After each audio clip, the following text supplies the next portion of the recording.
Hello everyone, कैसे हैं आप लोग। तो आज हम डिस्कस करेंगे हाल ही में जो मिनिस्ट्री ऑफ डिफेंस ने ये अनाउंस किया है कि जो ऑर्डिनेंस फैक्ट्री बोर्ड है उसको कॉर्पोरेटाइजेशन किया जाएगा मेनली।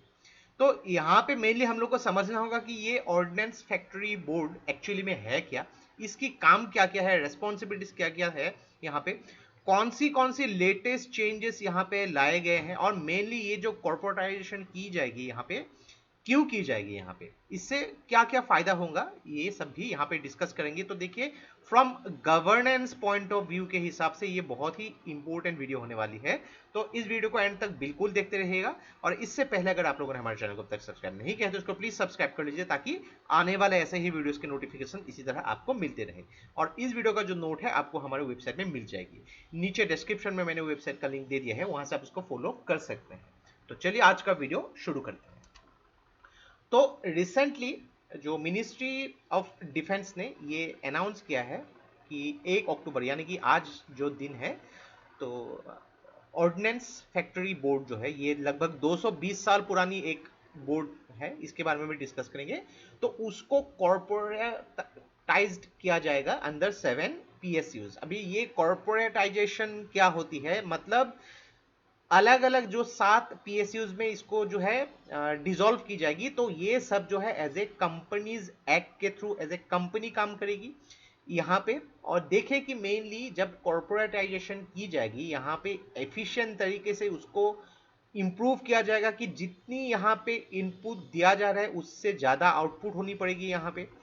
कॉस्ट कॉम्पिटिटिव प्रोडक्ट्स होनी पड़ेगी यहाँ पे, यानी कि जो कॉस्ट ऑफ प्रोडक्शन जितनी होती है उससे ज़्यादा आउटपुट होनी पड़ेगी और उसकी क्वालिटी इंप्रूवमेंट। तो एक चीज देखिए कि ऑर्डिनेंस फैक्ट्री बोर्ड जो है इसकी मोनोपोली के वजह से काफी कुछ ऐसे चीजें भी हुई है कि काफी इनोवेटिव जो चीज चेंजेस होनी चाहिए वो नहीं हो रही है, लो प्रोडक्टिविटी हो रही है यहाँ पे, हाई कॉस्ट ऑफ प्रोडक्शन यानी कि ज्यादा प्रोडक्शन के लिए यहाँ पे इन्वेस्टमेंट हो रही है, लैक ऑफ फ्लेक्सिबिलिटी। तो इसके वजह से बहुत ज़्यादा प्रॉब्लम्स देखने को मिल रही है। और मेनली एक चीज़ देखिए कि ऑर्डिनेंस फैक्ट्री बोर्ड जो है ये फंक्शन करती है डायरेक्टली मिनिस्ट्री ऑफ डिफेंस के अंदर, लेकिन काफ़ी टाइम से जो है ये एक प्रॉफिट नहीं दे पा रही है। तो पहले हम लोग को समझना पड़ेगा कि ये ऑर्डिनेंस फैक्ट्री बोर्ड एक्चुअली में है क्या।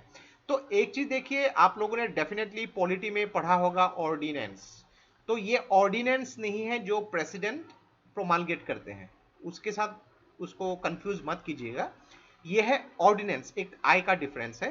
तो ऑर्डिनेंस का मीनिंग है कि तोप, यानी कि जो तोप खाना जहां पे आर्म्स, एम्यूनिशंस, वेपन्स ये सब जो है बनाया जाता है, उसको प्रोडक्शन की जाती है। तो मेनली ये क्या है, ऑर्डिनेंस फैक्ट्री बोर्ड एक ऑर्डिनेंस फैक्ट्री की अम्ब्रेला जैसी है, एक सबऑर्डिनेट ऑफिस के हिसाब से काम करती है मिनिस्ट्री ऑफ डिफेंस के अंदर।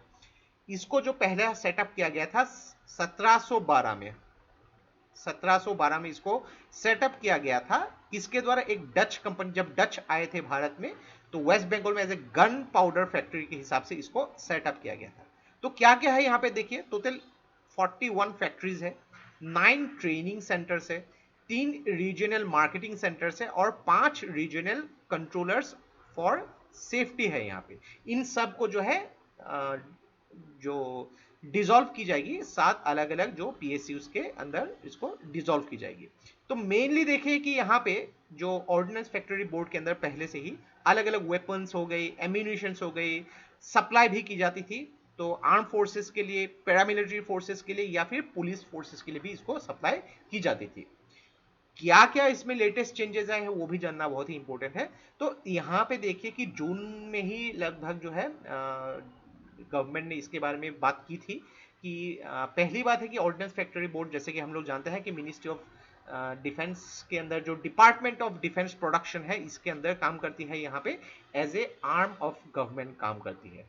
और जो कॉर्पोरेटाइजेशन के बारे में जो है गवर्नमेंट ने जून में इसके बारे में अनाउंस कर दिया था। तो यहाँ पे देखिए 41 जो फैक्ट्रीज है, एम्यूनिशन सेंटर से सो भी है यहाँ पे, जो ये 7 अलग अलग गवर्नमेंट ओन कॉर्पोरेट एंटिटीज के अंदर इसको जो है डिसॉल्व की जाएगी।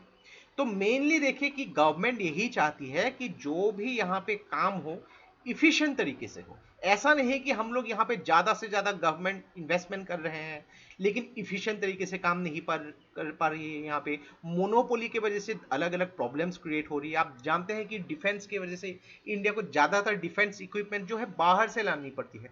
तो प्रैक्टिकली यहाँ पे कुछ चीज़ें डिस्कशन की गई है और सब यहाँ पे अकाउंटेबिलिटीज का भी प्रॉब्लम्स देखने को मिलता है। लेकिन अभी यहाँ पे क्या हो रहा है कि अलग अलग यहाँ पे फेडरेशंस कुछ स्ट्राइक्स भी कर रहे हैं, लेकिन प्रैक्टिकली यहाँ पे समझना होगा कि इन द लॉन्ग रन ये कैसे काम करेगी। और गवर्नमेंट ने इसको काउंटर करने के लिए जून में जो है एसेंशियल डिफेंस सर्विसेज ऑर्डिनेंस भी जो है प्रोमलगेट की थी यहाँ पे। तो एक चीज देखिए कि यहाँ पे ये जो कॉर्पोरेटाइजेशन की जाएगी, क्यों की जाएगी। तो पहली बात है कि 2019 में जो कंट्रोलर एंड ऑडिटर जनरल ने एक रिपोर्ट पब्लिश की थी, वहां पे ऑर्डिनेंस फैक्ट्री बोर्ड की जो खामियां हैं वहां पे क्लियरली मेंशन कर दी थी।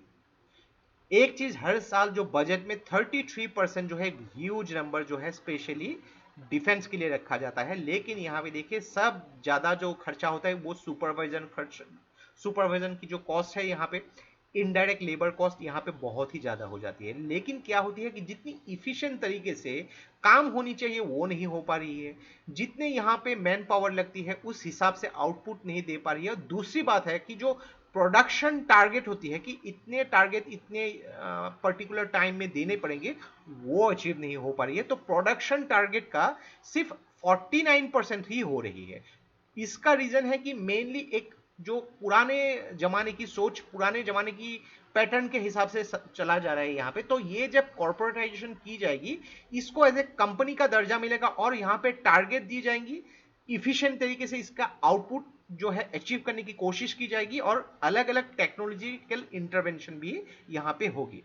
दूसरी बात है कि आत्मनिर्भर भारत इनिशिएटिव में ये मेंशन किया गया था कि ऑर्डिनेंस फैक्ट्री बोर्ड जो है उसको भी कॉर्पोरेटाइजेशन की जाएगी, ताकि यहाँ पे ऑटोनॉमी जो है उसको इंप्रूव किया जा सके, अकाउंटेबिलिटी जो इंप्रूव किया जा सके, जितने इन्वेस्टमेंट यहाँ पे किया जा रहा है उससे ज्यादा आउटपुट और इफिशिएंट तरीके से काम किया जा सके। तो ये देखिए देश की अभी जो सिचुएशन है, अगर आप लोग मैक्रोस्कोपिक लेवल पे देखेंगे कि अभी जो है गवर्नमेंट ऐसी कुछ सोच रख रही है कि जितने भी हमारी चीजें हैं, जितने भी हम लोग इकोनॉमी को अगर लॉन्गर रन के हिसाब से कुछ बिना इफेक्ट किए हुए चलाना है, तो जो ये डिसइन्वेस्टमेंट हो रही है ये बहुत ही महत्वपूर्ण है।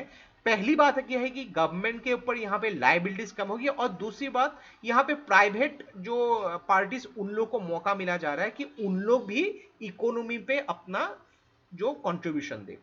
दूसरी बात कि यहाँ पे जब कॉर्पोरेटाइजेशन की जाएगी, पीएसयूज पे जाएगी, तो गवर्नमेंट के अंदर ये बजट के अंदर नहीं होगा, उन लोग के खुद के तरफ से यहाँ पे चलाया जाएगा और एक इफिशिएंट तरीके से उसको एज ए कंपनी के हिसाब से according to the companies act चलाई जाएगी। तो definitely in the longer run ये मोर प्रोडक्टिव होगी, मोर इफिशिएंट होगी और सब कुछ यहाँ पे इकोनॉमी को देख के ही यहाँ पे डिसीजन लिया जा रहा है।